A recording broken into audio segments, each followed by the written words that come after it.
Well, let me say it was a very difficult decision to leave DC, and it should have been a slam dunk based on this this organization, based on the excitement of what's happening here in Minnesota, based on my family, my wife's family being here, based on the vision of Bill and the ownership group, and also the way Manny translates that to, it translates it to me.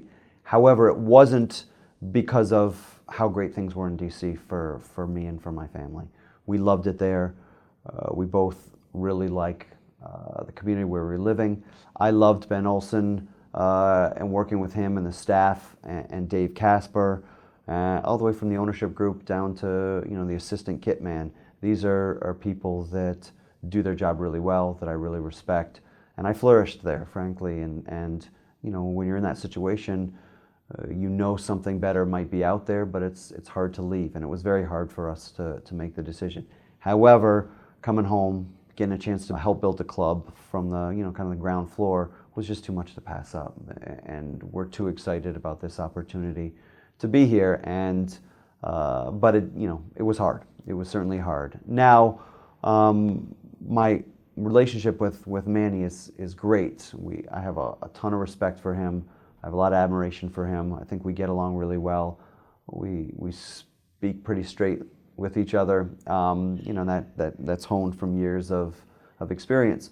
Now we also had some hiccups. I think now 7 years ago with the Thunder, where based on a lot of different circumstances, we weren't super successful in that project. And some could say that would be a detriment to coming back here, but I'm much better than I was when I left, and I think Manny's much better, and I think our ideas of how to build a club are significantly different. And furthermore, the resources and the vision of the ownership group here is significant in its, in the way that it compares to the previous ownership groups. So I'm really excited about it. I'm excited because I believe in Manny, and I believe in the vision here, and and I also believe in myself and my ability to help them realize it.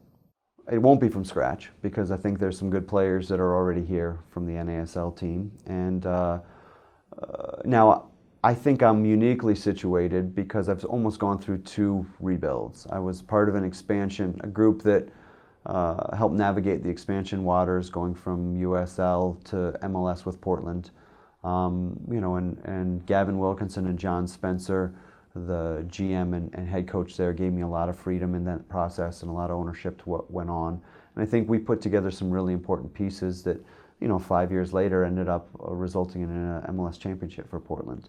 Now, there are a lot of steps along the way. I'm not taking credit for that, but I think there's some building blocks that all of us, helped put in place.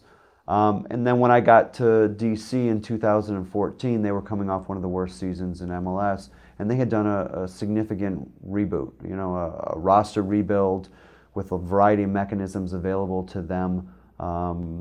Allocation money for not making the playoffs, allocation money for qualifying for the CONCACAF Champions League through the Open Cup Championship, being first in the re-entry drafts, first in the waiver drafts, first in the MLS draft. So a lot of similarities to what will be at our disposal here in Minnesota. I wasn't part of most of those decisions in DC, but I certainly asked them about them and got a real clear sense of how they made those decisions, which allowed us, I think, as a group and as a staff to be successful moving forward in tweaking the group in 2014, 2015, into 2016, where another disappointment about not being in DC is I feel that they're on the verge of doing great things based on the roster that they're building and the changes to the system and the growth of the staff and the head coach there. So tempered with that is overwhelming excitement about getting an opportunity to do that here in my hometown here in Minnesota with this group here.